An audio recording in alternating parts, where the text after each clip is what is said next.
Almost আমরা ৩টার সময় রওনা দিয়ে ৬ ঘন্টায় রাঙামাটি পৌঁছে গেলাম। হ্যাঁ, হেলমেটটা আর হচ্ছে ব্যাগটা আছে, একটু দেখেন। হেলমেট ব্যাগ আপনার নিজের দায়িত্বে চার্জ। তারপরে গোটা ব্রিজটা ঘুরতে 20 টাকা, আর পার্কিং এর জন্য 30 টাকা। বুঝবেন, সব জায়গায় এরকম একটা দূর পাহাড়ের ভিউ পাওয়া যায়।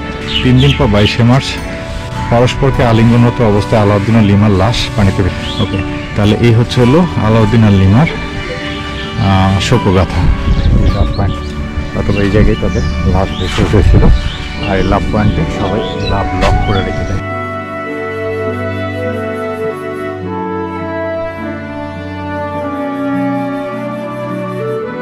হ্যালো ভিউয়ার্স, আসসালামু আলাইকুম, welcome to my YouTube channel সাদা স্টাইল। তো ভিউয়ার্স, আজকে আমরা রওনা দিয়েছি রাঙামাটির উদ্দেশ্যে দুপুর 3টা বাজে। তো 3টা বাজে আমরা পুলিশ প্লাজা থেকে রওনা দিয়েছিলাম রাঙামাটির উদ্দেশ্যে। আর এখন ডেস্টিনেশন হচ্ছে হলো মেঘনা ব্রিজের উপরে। মেঘনা ব্রিজের উপরে একটা সুন্দর দৃশ্য আপনারা দেখতে পাচ্ছেন। তো এই দৃশ্যের মাধ্যমে আমি আমার ইউটিউবের আজকের ভিডিও শুরু করছি। যেহেতু মেঘনা ব্রিজের উপরে আছি, সেহেতু এখান থেকে খুব সুন্দর একটা ভিউ পাওয়া যায়, এই জন্য এখান থেকে ওপেন করলাম। তো আমাদের টার্গেট আজকে আমরা রাঙামাটি যাব, আর রাঙামাটি থেকে যাব আমরা বান্দরবন, অ্যান্ড দেন বান্দরবন থেকে আমরা কক্সবাজারের উদ্দেশ্যে রওনা দেব।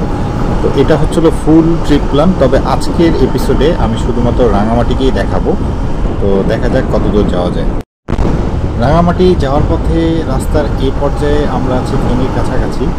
আর এই জায়গায় আকাশ কালো হয়ে গেছে। তবে আকাশ কালো হয়ে গেলে আমাদের থামার কোনো উপায় নেই, যদিও প্রচুর পরিমাণে বাতাস হচ্ছে। আকাশ কালো হয়ে গেছে, কিন্তু রাস্তাটা দেখেন, একদম অসাধারণ রাস্তা, পরিবেশটা অসাধারণ। এটা দেখানোর জন্য বেসিক্যালি ওপেন করলাম। তো এই পরিবেশে আসলে বাইক রাইড করতে অনেক ফিলিং লাগতেছে। তো একটা গানের সঙ্গে ফিলিংসটা এক্সপ্রেস করি, তবে বেশিক্ষণ সময় নিব না, আমরা রাঙামাটি যেয়ে বাকি জিনিসগুলো দেখাবো।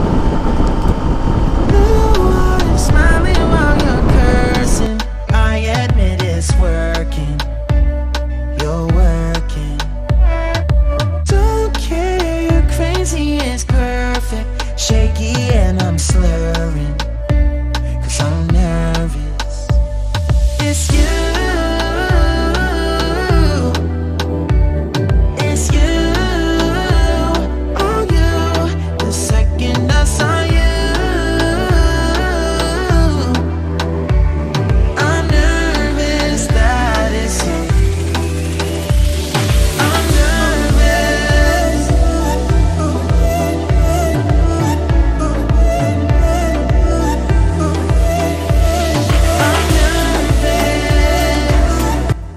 তো ভিউয়ার্স, এখন বাজে রাত 9টা, আর আমরা পৌঁছে গেছি রাঙামাটি শহরে। চারিদিকে অন্ধকার হয়ে গেছে যেহেতু রাত 9টা বাজে। সো অলমোস্ট আমরা 3টার সময় রওনা দিয়ে 6 ঘন্টায় রাঙামাটি পৌঁছে গেলাম। টোটাল 300 কিলোর মতো আমরা যাত্রা অলরেডি কভার করে ফেলেছি। এখন যেটা টার্গেট হচ্ছে হলো আমরা খাওয়া দাওয়া করব, এবং খাওয়া দাওয়া করে একটা হোটেল রিজার্ভ করে দেন আমরা হোটেলে উঠে আজকের জন্য রেস্ট নিব, এবং কালকে সকালে উঠে আমরা রাঙামাটি শহর এবং রাঙামাটির আশেপাশের জায়গাগুলো এক্সপ্লোর করব। তো ভিউয়ার্স, আমরা কালকে রাতে ছিলাম এই হোটেল নিডস হিল ভিউয়ে, আর এই ঠিক এই কর্নারের রুমটাতেই ছিলাম। কালকে আমরা এই বন্ধুর বাড়ির রেস্তোরাঁ খেয়েছি রাতে। তো আপনারা খেতে পারেন, যেহেতু ট্যুরিস্ট প্লেস সেহেতু একটু কেয়ারফুল। আপনাদেরকে খাবারের মূল্যটা আগে যাচাই করে তারপরে খেতে হবে, কারণ এখানে খাবারের মূল্য তুলনামূলক না জিজ্ঞেস করলে হাই, স্থানীয়দের জন্য কম। তো ভিউয়ার্স, রাঙ্গামাটিতে এসে আমাদের আজকের প্রথম ডেস্টিনেশন হচ্ছে হলো পলওয়েল পার্ক। তো পলওয়েল পার্কের উদ্দেশ্যে আমরা রওনা দিয়েছি। রাস্তা পথে একটা শহীদ মিনার চত্বর পড়বে, সেটাও আমরা এক্সপ্লোর করে যাব। তো আসুন তাহলে এগিয়ে যাওয়া যাক, আজকে এক্সপ্লোর করা যাক রাঙ্গামাটি শহরটাকে। তো ভিউয়ার্স, আমাদের প্রথম ডেস্টিনেশন ছিল হচ্ছে হলো শহীদ মিনার। এই হচ্ছে হলো শহীদ মিনার, ওই যে আমাদের বাইকগুলো দাঁড়ানো আছে।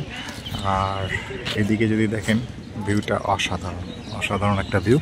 অনেক দূরের পাহাড়গুলো দেখা যাচ্ছে। আর এখানে আমাদের ফটো সেশন চলতেছে, এখানে আমার না সবারই ফটো সেশন চলতেছে। তো এই লেকটা একটা খুব সুন্দর একটা ভিউ, অনেক উঁচু থেকে ভিউ। নিচে যদি দেখেন, এই যে এরকম লেক, ওই যে দেখেন নৌকা যাচ্ছে, নৌকা যদি জুম করি, এই যে নৌকা। আর এই হচ্ছে হলো পুরো ভিউটা, 360 ডিগ্রি জোস একটা ভিউ। ভিউ পয়েন্ট থেকে এখন যাচ্ছি পলওয়েল পার্কের উদ্দেশ্যে। এখান থেকে 1 মিনিটের দূরত্ব পলওয়েল পার্ক।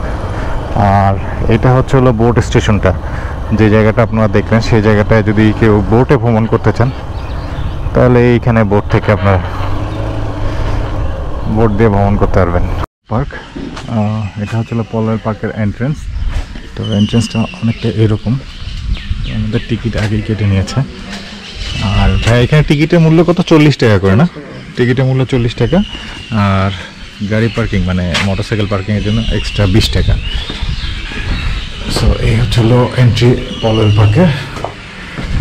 সামনে যা দেখি কোনো ভিউ প্লেসে যায়।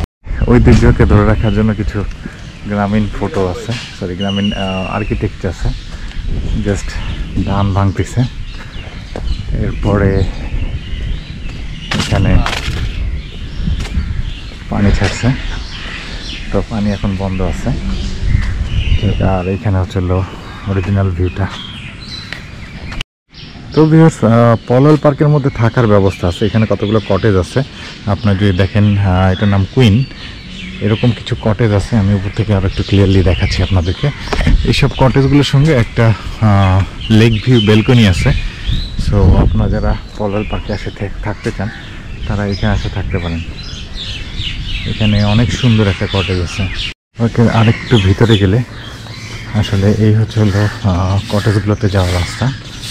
এখানে যারা থাকেন তারা এই কটেজে এই রাস্তাটা ঢুকেন, এবং এখানে মোটরসাইকেল পার্কিংয়ের ব্যবস্থা আছে, ক্যান্টিন আছে, তো মোটামুটি সব কিছু আছে। এখানে হচ্ছে হলো পানি মহল, দেখেন সেখানে আড্ডা মারার জন্য একটা পানির উপর সুন্দর বসার জায়গা আছে। সো এই সেই কটেজগুলো, চেয়ারগুলো আমি আপনাদেরকে জেনে জানাবো। এখানে একটা সি বিচের মতো বসার জায়গাও আছে। যদি এই কটেজে কেউ থাকে তাহলে তারা নিচে পার্কিং করতে পারবে, এখানে প্রাইভেটলি বসে গল্পগুজব করতে পারবে। আর এখানে সি বিচের মতো জায়গা আছে, এখানে বসে তারা একটা সুন্দর সময় পার করতে পারবে। ছোট্ট একটা ঝুলন্ত সেতু আছে, রাঙামাটির ঐতিহ্য। আর এই জায়গাটা কিন্তু পুরোটাই কাঁচ দিয়ে তৈরি, যাতে ভিউটা অনেক সুন্দর আসে। আর এই হচ্ছে হলো একদম লেকের মাঝখানে একটা সুদৃশ্য বসার জায়গা, যেটাকে হাওয়া মহল বলে। সাধারণত আমরা গ্রাম বাংলায় যাদের বড় বড় পুকুর অথবা দিঘি আছে, তারা দিঘির মাঝখানে একটা হাওয়া মহল তৈরি করে, যেখানে বাতাস খাওয়ার জন্য। এখানে প্রচুর বাতাস, প্রচুর বাতাস। পার হয়ে এই ঝুলন্ত সেতুটা পলয়েল পার্কে। সো ওই ব্রিজ বলতে কি, সরি ওই বসার জায়গাটা পার হয়ে সামনে গেলেই এই ঝুলন্ত সেতুটা। আর ঝুলন্ত সেতুর এই পাশে অনেকগুলো স্পিড বোট আছে, স্পিড বোট করে ঘুরতে যাওয়া যায় লেকে। তো কেমন লাগলো এই ঝুলন্ত সেতুটা জানাবেন। এখানে কায়াকিং পয়েন্টও আছে, 2 জনের 100 টাকা, 3 জনের 150 টাকা। তো যারা কায়াকিং করতে চান তারা এখানে কায়াকিংয়ের বোটগুলো আছে, তো কায়াকিংও করতে পারবেন। এটা হচ্ছে হলো ঝুলন্ত সেতুটা ঠিক পরে। আর এই হচ্ছে হলো লাভ পয়েন্ট সফারাইনো। সো চলুন যাওয়া যাক লাভ পয়েন্টে। এই হচ্ছে হলো সেই লাভ পয়েন্ট। লাভ পয়েন্টের এখানে একটা বার্মিজ স্টোরও আছে, বিকজ অফ এখানে একটা কক্সবাজারের ফিল দেওয়ার ট্রাই করছে, লাভ লক। আচ্ছা, এখানে ভালোবাসার নিদর্শন স্বরূপ সবাই তালা লাগিয়ে দেয় তাদের প্রিয়জনের নামে। তো এটা একটা মিথ, আপনারা চাইলে এটা করতে পারেন। এখানে একটা লোকগাথা আছে, আমেরিকান প্রবাসী আলাউদ্দিনের স্ত্রী আইরিন সুলতানা লিমাকে রাঙামাটি বেড়াতে নিয়ে আসেন 2014 সালে 19শে মার্চ। এই দিনটি একটি ইঞ্জিন বোট নিয়ে কাপ্তাই হ্রদে ভ্রমণকালে আকস্মিক ঝড়ে নৌকাটি দুলে উঠলে লিমা ভয়ে পানিতে ঝাঁপ দেয়। স্ত্রীকে বাঁচাতে আলাউদ্দিন হ্রদের পানিতে লাফে পান। ডুবে অনেক চেষ্টা খোঁজাখুঁজির পর তাদের খুঁজে পাননি। 3 দিন পর 22শে মার্চ পরস্পরকে আলিঙ্গনরত অবস্থায় আলাউদ্দিন ও লিমার লাশ পানিতে ভেসে ওঠে। মৃত্যু বুঝি এই দম্পতিকে বিচ্ছিন্ন করতে পারেনি। ভালোবাসা এমন বিরল নিদর্শের জন্য পার্বত্য শহর রাঙামাটির মানুষকে আবেগ আপ্লুত করে, এবং আলাউদ্দিন লিমার ভালোবাসার প্রতি শ্রদ্ধা জানিয়ে এই স্থানটা তাদের মরদেহ ভেসে এসেছিল। তার পাশে পলয়েল পার্ক নির্মিত হয়েছে, এবং দেশের প্রথম লাভ পয়েন্ট শুধুমাত্র দম্পতি নয়, সারা দেশের পৃথিবীর সব প্রেমিক প্রেমিকাদের চিরন্তন ভালোবাসা সহমর্মিতা জানিয়ে এই নিবেদন স্থাপনাটি নির্মাণ হয়েছে পার্বত্য চট্টগ্রাম উন্নয়ন বোর্ড পরিকল্পনায়। ওকে, তাহলে এই হচ্ছে হলো আলাউদ্দিন আর লিমার শোকগাথা, এই লাভ পয়েন্ট। অথবা এই জায়গায় তাদের লাশ ভেসে উঠেছিল। আর এই লাভ পয়েন্টে সবাই লাভ লক করে রেখে দেয়।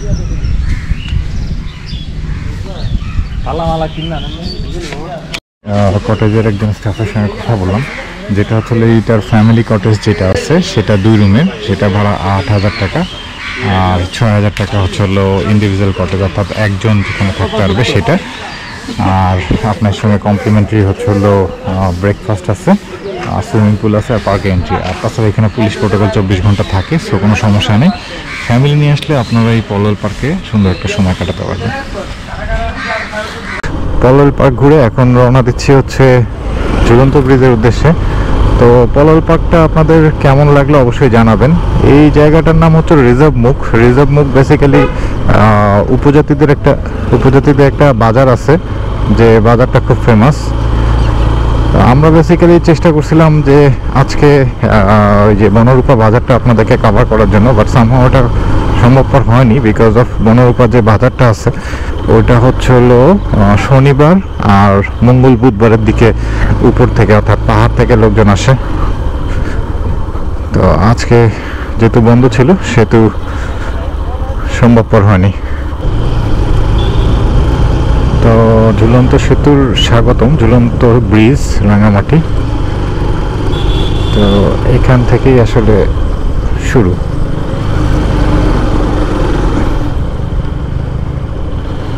মোটরসাইকেল ওই সামনে রাখা লাগে। এখানে আমাদের কিছু বাইকার ভাইরা আসছেন। আমরা এখন ঝুলন্ত ব্রিজে প্রবেশ করবো। ঝুলন্ত ব্রিজের প্রবেশ টিকিট 20 টাকা আর মোটরসাইকেল পার্কিং 30 টাকা। এই হচ্ছে মোটরসাইকেল পার্কিং এর জায়গা। একটার পিছনে একটা রাখিয়েন না, ওগুলো বাইর করতে পারবে না। সামনে জায়গা আছে, ওই যে সিএনজির ওই সাইডে রাখেন, পুরো জায়গা আছে, খালি জায়গা। পরে আপনাদেরকে খুঁজতে কি ভাইয়া ওগুলো বাইর করতে সময়? ভাইয়া হেলমেটটা আর হচ্ছে ব্যাগটা আছে, একটু দেখেন। হেলমেট ব্যাগ আপনার নিজের দায়িত্বে। নিজ দায়িত্বে থাকলে পার্কিং এর টাকা নিচ্ছেন যে 30 টাকা। স্পট চার্জ আছে না, স্পটে রাখছেন যে এটা স্পট চার্জ। তারপর গোটা ব্রিজটা ঘুরতে 20 টাকা আর পার্কিং এর জন্য 30 টাকা। একটু আপনি দেখেন। না ভাই সরি, এই দায়িত্ব আমাকে দিয়েন না।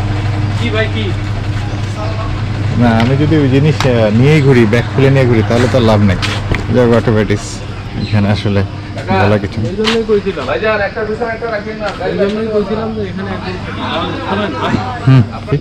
আর দেখলেন তো এখানে আসলে লোকের অ্যাটিটিউডও খুব একটা ভালো না। টুরিস্ট প্লেসে এই জিনিসটা খুবই স্বাভাবিক ব্যাপার, কারণ এনারা আসলে নিজেদেরকে মনে করে যে এখানে তো লোকজন আসবেই, লাথি মারি আর ঘুষি মারি যাই হোক, টুরিস্ট তো আসবেই। সো আপনারা যখন আসবেন তখন এইসব যে কোনো অনিয়মের বিপক্ষে যতটুকু পারেন নিজের দিক থেকে কথা বলার চেষ্টা করবেন।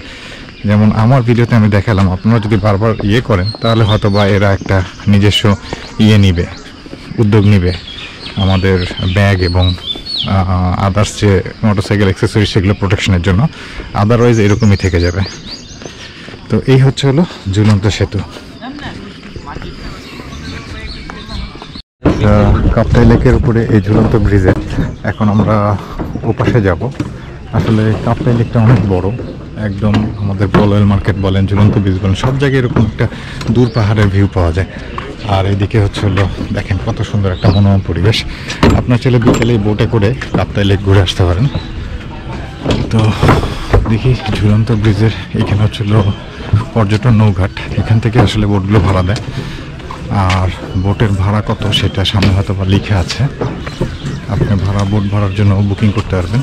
নাম্বারটা হচ্ছে 01820300106। এটার মাধ্যমে নাম্বারে ফোন দিয়ে আমরা বোটটা ভাড়া করতে পারবেন। আর এই বোটে আপনারা কী কী জিনিস দেখবেন, যেমন সুবলং ঝর্ণা, ছোট ঝর্ণা, স্বর্গছেড়া রেস্টুরেন্ট, নির্বাণনগর মন্দির, পলল পার্ক, পাহাড়ি গ্রাম, চাংপাং, টিংটং আর অরণ্যক হলিডে রিসোর্ট। এই কয়েকটা জায়গা ঘুরে আসতে পারবেন আপনি এইখানে হচ্ছিল বোট ভাড়া নিয়ে। এপারে যেটা হচ্ছিল যে আনারসের অনেক বড় একটা এখানে প্রচুর আনারস, উপজাতীয় আনারস বিক্রি করে। বেল আছে, পাকা বেল, ডাব, আনারস, এরকম ছোট ছোট ব্যাগ, 10 টাকা 20 টাকা করে আনারস, তেঁতুল, অনেক রকমের আইটেম, ব্যাগ ট্যাগ, অনেক কিছু বিক্রি হয়। তো আপনারা আসলে এগুলো সংগ্রহ করে রাখতে পারেন স্মৃতি হিসেবে।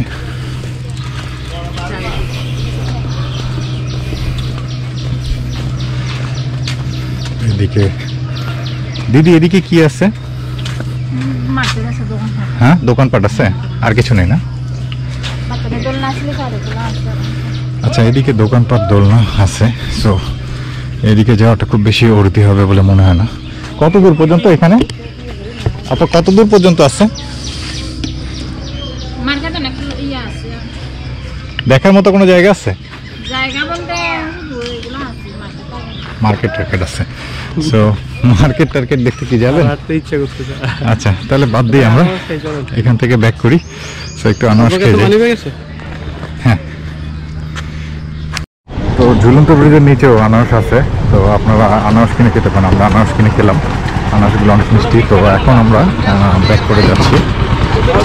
আর এই বোটটা দেখেন, এটা একটা স্পেশাল বোট এখানকার, যে বোটে হলো আপনার ওয়াশরুম থেকে আরম্ভ করে ভিতরে এসি কেবিন পর্যন্ত আছে। তো আমি যে নাম্বারটা বললাম বোট রিজার্ভে, সেই নাম্বার দিয়ে আপনার বোটটা রিজার্ভ করে ঘুরে আসতে পারেন। পুরো কাপ্তাইলে ঘুরে দেখাবে, যেসব স্পট বললাম সেসব স্পট। তো ভিউয়ার্স এখন ফিরে যাচ্ছি। এখন আসাম বস্তির রাস্তা দিয়ে আমরা ইয়েতে চলে যাব, বান্দরবনের দিকে রওনা দিব। তো দেখা হবে নেক্সট স্পটে। ভালো থাকবেন আর আমার চ্যানেলটা সাবস্ক্রাইব করে অবশ্যই পাশে থাকবেন।